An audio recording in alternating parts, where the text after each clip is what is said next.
Hi hello welcome to post 316. నేను మీ మురళీ రాపల్లి.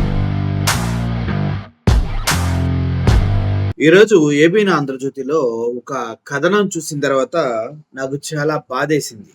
పాపం ఆంధ్రజ్యోతి ఎండి రాధాకృష్ణ గారు మతి స్థిమితం సరిగా లేదేమో అనిపిస్తూ ఉంది. ఆయన ఎప్పట్లాగే ఆరోగ్యంగా ఉండడానికి హృతిక్ రోషన్ సంబంధించినటువంటి ఫిట్నెస్ ట్రైనర్స్ ని మళ్ళీ పెట్టుకోవాలేమో అనిపిస్తుంది. అంటే ఒక వ్యక్తి మానసిక స్థైర్యాన్ని దెబ్బతీసే విధంగా వార్తలు రాయటం వెనుక ఆయన మానసిక స్థితి ఏంటో మనకు క్లియర్ గా అర్థమవుతుంది. ఎందుకంటే ఇటువంటి వ్యక్తులు సమాజంలో విద్వేషాలను రెచ్చగొట్టి ప్రజలకి రాంగ్ ఇన్ఫర్మేషన్ ఇచ్చి వారు తద్వారా లబ్ధి పొందాలని చూస్తూ ఉన్నారు.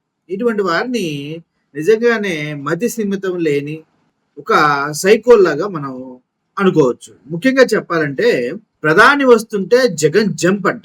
ప్రధానమంత్రి గారు వస్తుంటే జగన్మోహన్ రెడ్డి జంప్. ఎందుకు జంప్ అవుతారు?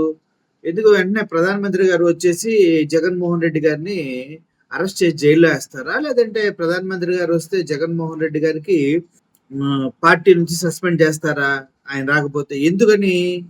రాధాకృష్ణ గారు ఇటుకి సమాధానం చెప్పాలా. ముఖ్యంగా ఆయన ఒకరోజు ముందే బెంగళూరుకి చెక్కేసిన మాజీ సీఎం.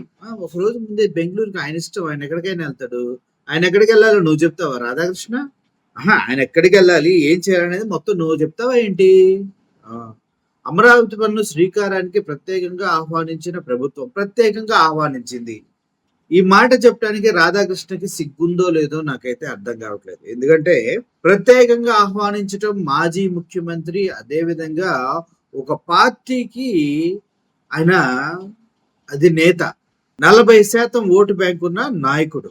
ఇప్పటి వరకు ఆయనకు వచ్చిన మెజారిటీని 5,45,000 ఓట్లతో ఆయన ఎంపీగా ఎమ్మెల్యేగా నిలబెట్టినప్పుడు మెజారిటీని ఇప్పటి వరకు ఎవడో కూడా టచ్ చేయలేనటువంటి వ్యక్తి.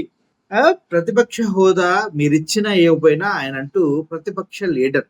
అటువంటి వ్యక్తికి ఎవడెళ్ళి ఇవ్వాలి సార్ ఇన్విటేషన్? రాధాకృష్ణ గారు ఎవడెళ్ళి ఇవ్వాలి ఇన్విటేషన్?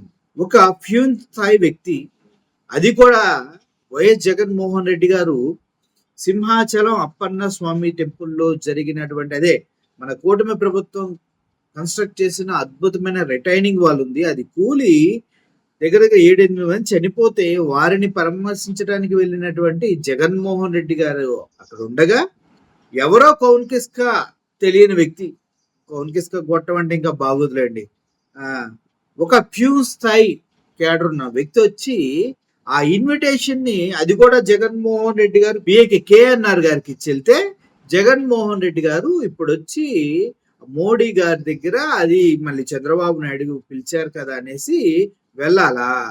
అది కూడా ఏంటి, ఆల్రెడీ ప్రారంభమైపోయి జరిగిన 10 సంవత్సరాల క్రితమే శిలాఫలకం వేసి ప్రారంభం ఇచ్చి చెంబుడు నీళ్లు గుప్పెడు మట్టి తీసుకొచ్చి అలా మనుషుల మీద చల్లేసి వెళ్ళినటువంటి మోడీ వస్తున్నప్పుడు కింద పొర్లి దండాలు పెట్టి అమరావతి కన్స్ట్రక్షన్ చేస్తున్నామని చెప్పేసి పొర్లి దండాలు పెట్టినటువంటి చంద్రబాబు నాయుడు గారు మళ్ళీ అదే పొర్లు దండాలు పెడుతుంటే జగన్మోహన్ రెడ్డి గారు జంప్ అంటూ ఏబిఎన్ రాధాకృష్ణ వార్తలు రాస్తూ ఉన్నారు. అసలు నిజం చెప్పాలంటే అధికార హోదాలో పిలిచినప్పటికీ, రాష్ట్రం అధికార హోదాలో పిలిచిందంట అంటే మెగాస్టార్ చిరంజీవి గారికేమో డైరెక్ట్ గా రాష్ట్ర ముఖ్యమంత్రి చంద్రబాబు నాయుడు గారు వెళ్ళి ఇన్విటేషన్ అందిస్తారు. పక్కన ఫోటో చూడండి, ఇన్విటేషన్ అందిస్తారు. అదే జగన్మోహన్ రెడ్డి గారికి అయితేనేమో ఎవరో ఊరు పేరు ముక్కు మొహం తెలియని ఒక వ్యక్తిని ఇచ్చి పంపించి, అది కూడా జగన్మోహన్ రెడ్డి గారి పిఏ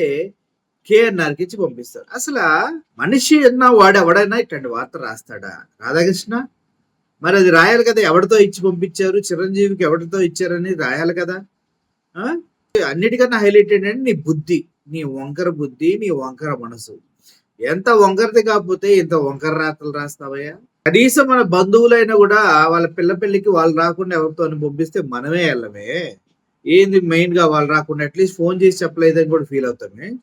అటువంటిది ఆంధ్రప్రదేశ్ రాష్ట్ర ముఖ్యమంత్రిగా చేసి నవరత్నాలు సింగిల్ హ్యాండెడ్ గా ఇచ్చి ఇప్పుడు ముఖ్య మూలికి 3 పార్టీలు ఎవరైతే అక్కడికి వస్తున్నారో వారంతా కలిసి కూడా సూపర్ 6 లో ఒక్క రన్ను కూడా తీయకుండా డక్అవుట్ అయిన వాళ్ళ దగ్గరికి జగన్మోహన్ రెడ్డి రావడానికి అవసరమా అసలు అని ప్రజలంతా అనుకుంటున్నారు. మొత్తానికి ఏబిఎన్ రాధాకృష్ణ ఇంత మందబుద్ధి కలవాడని నాకు ఇప్పుడే అర్థమైంది. ప్రజలు ఈయన మందబుద్ధి కలవాడు అనుకుంటాం కన్నా ప్రజల్ని ఎంత మ్యానిపులేట్ చేసి వాళ్ళ భావజాలాలతో వాళ్ళ బుర్రలతో ఆడుకుంటాడో చూడండి. ఆయన జంప్ అంట, జంప్ కాదు, అలా పిలిస్తే ఎవడు రాడు, నువ్వు కూడా వెళ్ళవు, తెలుసుకో. అది రాధాకృష్ణ గారు కొద్దిగా ఎదగండి సార్. గతంలో అంటే మీరు ఏదో చేసిన చెల్లింది, ఇప్పుడు సోషల్ మీడియాలో వచ్చి చెల్లవు సార్. అన్ని నిజాలు బయటకు వచ్చేస్తాయి. ఈ ఎల్లో మీడియాతో పోటీ పడటానికి సోషల్ మీడియా సిద్ధంగా ఉంది. కాబట్టి కొద్దిగా బుద్ధి తెచ్చుకుంటే మంచిదని హితవు పలుకుతూ సెలవు తీసుకుంటున్నాను. Thank you for watching this video. Murali Rapalli signing off. Thank you so much.